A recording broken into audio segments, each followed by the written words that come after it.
El sol se estaba ocultando cuando Esteban, sobrino de don Julián, pisó por primera vez la isla. Había llegado desde la ciudad para cumplir la última voluntad de su tío, ocuparse de sus pertenencias y resolver los asuntos pendientes que había dejado después de su muerte. Había oído las historias, claro, pero nunca creyó en ellas. Historias de un hombre que había sucumbido a la locura, o al menos eso pensaba la gente. Lo que no sabía era que al entrar a esa isla no solo heredaría las pertenencias de su tío, sino también los ecos de una tragedia oscura. Don Julián había muerto de un infarto, exactamente en el mismo lugar donde su hija Juanita había perdido la vida muchos años atrás. La isla, una pequeña franja de tierra en medio del lago de Xochimilco, se había convertido en un símbolo de la tragedia y del abandono. Pero para Esteban simplemente era la última parada de un viaje que nunca deseó hacer. Cuando llegó a la pequeña cabaña donde su tío había vivido, el lugar parecía detenido en el tiempo. Las miles de muñecas que decoraban el lugar daban un aspecto tenebroso. Lo primero que notó fue el silencio. Nada se movía. No había vida más allá de los murmullos del viento. En la mesa encontró un pequeño baúl de madera, cubierto de polvo y con una cerradura oxidada. Al abrirlo, descubrió varios objetos personales de don Julián, cartas, fotografías envejecidas y algunos recuerdos que parecían inofensivos. Pero entre ellos, algo captó su atención. Era un diario de cuero marrón gastado por el paso del tiempo, con las páginas amarillentas y frágiles al tacto. Con manos temblorosas, Esteban lo abrió. A medida que las primeras palabras tomaron forma en su mente, el ambiente en la cabaña pareció cambiar. Un escalofrío recorrió su espalda mientras leía las primeras líneas escritas con la caligrafía de su tío. Nunca pensé que llegaría el día en que escribiría estas palabras, el día en que me vería obligado a contar la verdad sobre lo que ocurrió en la isla, sobre el mal que desenterré y que vino a reclamar lo que le pertenecía. Esteban dejó escapar un suspiro. La letra temblorosa de su tío no dejaba lugar a dudas. El hombre que había conocido no solo había sufrido una tragedia personal, sino había sido testigo de algo mucho más oscuro. A medida que Esteban avanzaba en la lectura, comenzaba a comprender que la historia de la isla no era tan sencilla como parecía. Hace ya tantos años, cuando decidí abandonar el bullicio de la Ciudad de México y mudarme a la isla, jamás imaginé encontrarme un mal tan terrible. Pero como todo en la vida, las decisiones que tomamos tienen consecuencias. Y a veces estas no superan. Mi vida en la ciudad, rodeado de la cotidianidad y el ruido, ya no me ofrecía paz. Decidí escapar, irme lejos donde pudiera encontrar silencio, donde mi alma pudiera descansar. La isla fue mi refugio, mi escape. Don Julián comenzó a narrar su historia desde los primeros días en la isla. Creció en un pueblo pequeño del interior de México, un lugar donde las tradiciones y las leyendas siempre habían estado presentes, pero nunca las había tomado en serio. La isla fue mi salvación, un lugar apartado donde podía sentirme verdaderamente solo, donde podía huir del pasado y de las personas que alguna vez conocí. Aquí, en este pequeño paraíso, decidí empezar de nuevo. Compré la isla con el dinero que había ahorrado durante años de trabajo y comencé a edificar lo que sería mi hogar. Poco a poco, la tierra fue respondiendo a mis esfuerzos. Las chinampas florecieron, las hortalizas crecieron con vigor y yo sentía que la isla me aceptaba. A medida que avanzaba en la lectura, Esteban fue comprendiendo mejor a su tío. Don Julián no solo había sido un hombre marcado por el dolor, sino también por la necesidad de escapar. La isla, aparentemente vacía y deshabitada, se convirtió en su santuario. Sin embargo, lo que don Julián no sabía era que la isla no era un lugar vacío, sino un sitio con una historia mucho más oscura. Una historia que lo había estado esperando. Fue una tarde de verano mientras trabajaba en el campo que una extraña sensación me invadió. Al principio pensé que era solo el cansancio o el calor, pero algo me llevó a caminar hacia el borde del bosque, donde nunca antes había estado. Fue allí, entre los árboles, donde descubrí el primer vestigio de lo que cambiaría mi vida. Un objeto medio enterrado, apenas cubierto por la tierra y la maleza. Don Julián relató cómo al desenterrar el objeto encontró un tótem de madera, tallado con símbolos extraños que no comprendía. Era un objeto antiguo con una energía palpable que lo atraía, como si algo lo llamara a tomarlo en sus manos. Aunque en el fondo sentía que algo no estaba bien, la curiosidad pudo más que su prudencia. Esa tarde ya había anochecido cuando decidí hacer algo con el tótem. Lo miré detenidamente y, como si una fuerza invisible me guiara, tomé los materiales que tenía a mano y comencé a tallar. Sin pensarlo, creé una figura, una muñeca pequeña, con una expresión que no comprendía bien. Cuando la terminé, algo dentro de mí susurraba que debía dársela a mi hija, Juanita. Ella, tan pura, tan inocente, no sabía lo que estaba ocurriendo. Nunca debía haberlo hecho, nunca debía haber tocado ese maldito objeto, pero ya es demasiado tarde. Juanita, lo que ocurrió después no tiene perdón. La isla ya no fue más un refugio, se convirtió en un lugar maldito donde el terror acecha desde las sombras. El tiempo pasó y aunque la isla parecía estar cada vez más inquieta, no podía dejar que esos pensamientos sombríos afectaran mi vida. Fue cuando decidí que era la hora de que mi familia se uniera a mí. Creí que eso traería consigo una nueva oportunidad para todos. Mi esposa, María, siempre había sido mi apoyo, y mi hija Juanita tenía la luz que mi alma tanto necesitaba. Después de meses de cartas y promesas, finalmente conseguí que vinieran a vivir conmigo. La llegada de María y de Juanita fue como esperaba, un soplo de aire fresco. Pero no solo ellas llegaron, también trajeron consigo a nuestra fiel perra, Era. Ella había sido la guardiana de nuestra casa en los años difíciles. La llegada de mi familia cambió la atmósfera. El aire, que se había vuelto pesado y sombrío, pareció despejarse con la presencia de María. Ella siempre había sido mi ancla, la razón por la que me mantenía cuerdo en esos momentos de desespero. Y Juanita, mi hija, su risa era lo único que podía llenar el vacío que la isla me había dejado. Al principio todo parecía normal. La perra era juguetona, corriendo a los pies de Juanita mientras la niña exploraba los rincones de la isla. María rápidamente se hizo cargo de las tareas cotidianas, cuidando nuestra cabaña y poniéndola en orden. Aunque la isla era solitaria y enigmática, la vida en ella parecía tranquila. Los días se alargaban entre el sol y las tardes suaves. La pequeña comunidad que formamos se sentía segura, al menos al principio. Juanita se hizo amiga de la isla. Sus risas se escuchaban por todas partes y hasta parecía que las flores crecían más fuertes y las aguas del lago brillaban bajo el sol cuando ella estaba cerca. Pero había algo inquietante en la forma en que la isla respondía a ella, algo que no podía comprender del todo. No entendía en ese momento la magnitud de lo que estaba haciendo, pero me parecía una hermosa forma de dar algo especial a Juanita. Así que tomé la muñeca. Era una figura de madera tallada con el tótem que había desenterrado. A Juanita le encantó y su risa llenó toda la cabaña. Pero fue entonces cuando noté algo extraño en la reacción de Era. La perra, que había estado tan unida a nosotros, se apartó de la muñeca, mirando con desconfianza a mi hija y su nuevo juguete. No quise darle mayor importancia, pero algo en mi interior me dijo que la isla estaba respondiendo a lo que había hecho. No sabía aún que esa muñeca, hecha con un objeto que había desenterrado en el corazón de la isla, traería algo más que tranquilidad.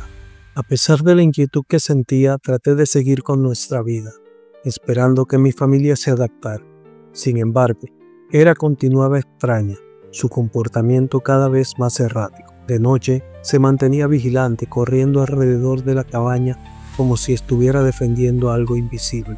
Los días continuaron, pero algo dentro de mí comenzaba a cambiar.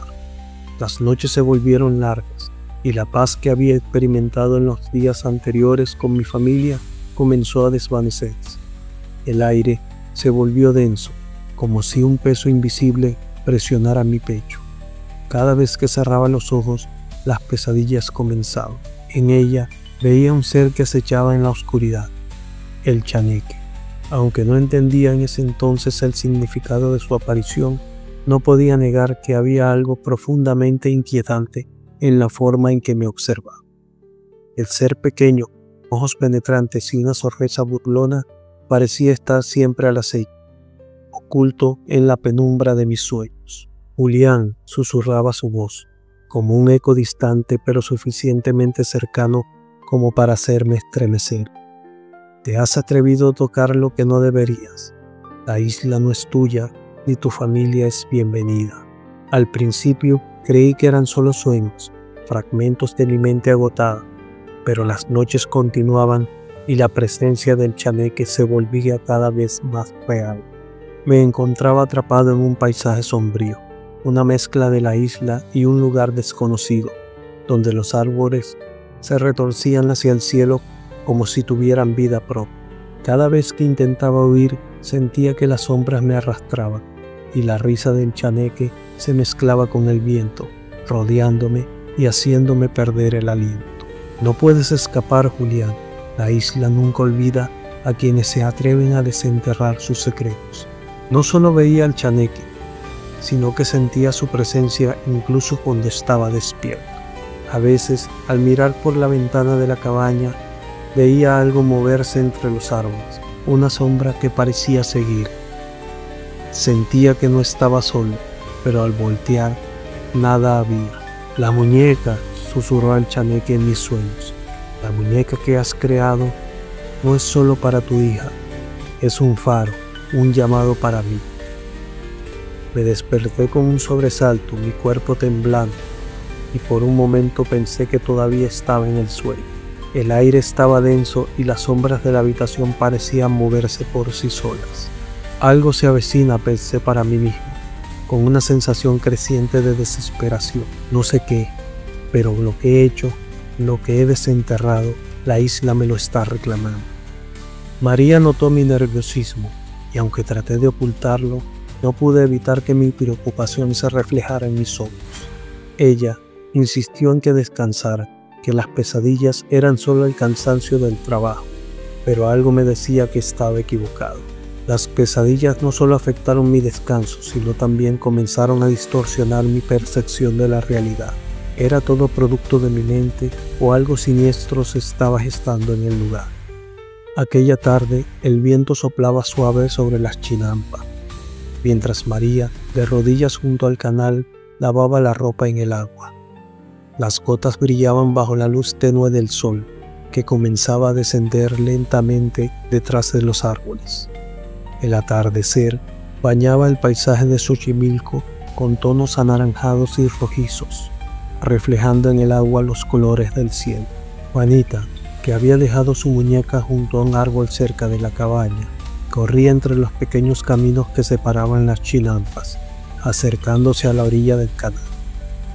La tranquilidad de la tarde hacía que todo pareciera normal, pero era inquieta, daba vueltas a mi alrededor, sin quitar la vista de la niña. Desde donde estaba, pude ver cómo mi esposa María hacía una pausa en su tarea, sacudiendo una prenda mojada para luego colocarla en la cuerda que había tendido entre los árboles. Y fue allí cuando todo cambió. Sentí un escalofrío recorrerme, y comenzó a ladrar desesperadamente, tratando de llevarme hacia el canal. Me levanté rápidamente alarmado por su comportamiento, y miré hacia donde estaba Juanita, y vi algo que jamás olvidaré. Mi hija, que había estado jugando en la orilla, ahora se encontraba de pie, inmóvil, mirando fijamente al agua. Parecía hechizada, como si una fuerza invisible la llamara desde las profundidades del canal. Lentamente comenzó a acercarse más al borde. «¡Juanita!», grité, corriendo hacia ella, pero mis piernas parecían pesadas, como si algo me retuviera. En ese momento, algo emergió del agua. Al principio era solo una sombra, pero poco a poco pude distinguir una figura diminuta con un aspecto retorcido. El chaneque. Aquella criatura antigua y poderosa estaba allí llamando a mi hija. Antes de que pudiera reaccionar, Juanita dio un paso hacia el agua y de repente, como arrastrada por una fuerza invisible, desapareció en las profundidades del canal. Grité lanzándome hacia la orilla. Todo ocurrió en un segundo. El agua burbujeó, formando pequeñas ondas que desaparecieron rápidamente, como si el canal se hubiera tragado a Juanita sin dejar rastro. María, al darse cuenta de lo ocurrido, dejó escapar un grito desgarrador, cayendo de rodillas junto al canal. Corrí hacia el agua, buscando desesperadamente a mi hija, pero ella ya no estaba. El chaneque la había tomado. El sol desaparecía por completo en el horizonte y la oscuridad comenzó a envolvernos. La quietud del agua y la ausencia de mi hija me llenaron de un terror indescriptible. El chaneque había cumplido su venganza. Todo estaba conectado con el tótem que había desenterrado y tallado. Sin saberlo, había desatado una maldición en la isla y ahora mi hija había pagado el precio. La presencia de las autoridades, la búsqueda por toda la isla y los canales circundantes, el dolor de todos nuestros familiares. Los días eran largos, prácticamente interminables, y luego la soledad. Lo culpable que me sentía y sobre todo tener que callar. ¿Quién me creería? María no podía soportar el peso de su tragedia. Un día al amanecer, María empacó sus cosas y se marchó. Se había formado un enorme abismo entre nosotros. No me atreví a irme con él. Solo le dije al despedirme que no podía dejar sola a nuestra hija. La envié con su familia y la promesa de encontrar a nuestra niña. Hace una semana que comencé a tener sueños extraños. El chaneque me atormenta en ellos, burlándose de mí, diciéndome que jamás recuperaría a mi hija. Pero lo más impactante fue que en uno de esos sueños vi cómo la criatura se alejaba de la muñeca que tallé. Le tenía miedo. Pude ver el terror en sus ojos. Sentí que había algo más en esa muñeca de lo que podía comprender. Sé que al tallar ese tótem, sin saberlo, profané algo sagrado para el chaneque, y por eso me castiga. Al hacerlo, también convertí ese símbolo en una defensa. La muñeca es lo único que le causa miedo, lo único que lo mantiene a raya. He decidido usarla como mi única arma. La he colocado en la entrada de mi cabaña. No sé si esto realmente protegerá la isla, pero siento que de alguna manera me ayudará a encontrar el camino para liberar a Juanita. A veces, en la inquietud de la noche, la muñeca parece mirarme, como si quisiera decirme algo. Tal vez son los ecos del alma de mi hija, o tal vez es solo mi mente que comienza a fallar bajo el peso de la culpa y el dolor. No puedo detenerme, no puedo abandonar a mi niña. Si el chaneque teme a esa muñeca, entonces encontraré la manera de usar ese poder para traer de vuelta a mi hija. Seguiré escribiendo este diario. Necesito que alguien algún día entienda lo que aquí sucedió. La isla ya no es un lugar de paz, sino un campo de batalla. He sentido la presencia del chaneque cada vez más cerca, su risa burlona resonando en los árboles y su sombra danzando entre las chinampas. Hoy decidí que no huiría más. Mis manos temblaban al sujetar la muñeca, pero el miedo ya no tenía cabida en mí. Esta noche iba a enfrentarme a ese ser. El chaneque apareció entre las sombras, su forma retorcida, diminuta, y sus ojos brillantes llenos de malicia. ¿Crees que puedes salvarla?, dijo con esa voz aguda que hacía eco en mi cabeza. Pero esta vez no retrocedí. Levanté la mano y por primera vez vi el miedo en sus ojos. Dio un paso atrás, como si la madera y el hilo de la muñeca lo quemaran. Con cada paso que daba, el chaneque retrocedía más, hasta que finalmente soltó un grito gutural y desapareció en la oscuridad, dejando detrás de sí el cuerpo de mi amada Juanita. La recuperé, mi pequeña, fría e inerte, pero su alma estaba en paz. La llevé de vuelta a la isla y le di sepultura junto a su muñeca, bajo el gran árbol donde solíamos jugar. Sabía que el chaneque no descansaría y que volvería por su venganza. pero no lo dejaría acercarse nunca más. Así que recogí muñecas en cada rincón de la ciudad, de los mercados y de la basura. Llené la isla con ellas, colgando en todos los árboles y dejando hasta en el suelo. En cada rincón, cada muñeca que coloqué era una barrera, un recordatorio de que yo estaba allí, protegiendo a mi hija y que él nunca volvería. Esteban cerró el diario con sus manos temblorosas. El viento, que soplaba suavemente, parecía cargar con los lamentos de su tío, como si don Julián aún estuviera presente, atrapado entre este mundo y el más allá. Respiró hondo, procesando las últimas palabras que su tío había escrito. Don Julián lo había dado todo para proteger el alma de Juanita, llenando la isla con muñecas como una barrera contra el chaneque. Esteban, lleno de asombro y miedo, levantó la vista y observó las muñecas que colgaban en los árboles. Cada una parecía vigilar, como una legión silenciosa. Sentía el peso de la responsabilidad que su tío le había legado. La isla lo había cambiado y ahora sabía que su vida nunca sería la misma, pero estaba listo, recordando las últimas palabras de su tío. Ahora la isla está llena de ojos vacíos que me observan, pero no temo, son mi escudo. Mi pequeña Juanita está a salvo, y yo cumpliré la promesa de proteger su alma hasta el día en que me una a ella. Una próxima historia te espera. Suscríbete para no perdértela. Deja tu comentario sobre esta leyenda y compártela con aquellos que disfrutan del misterio.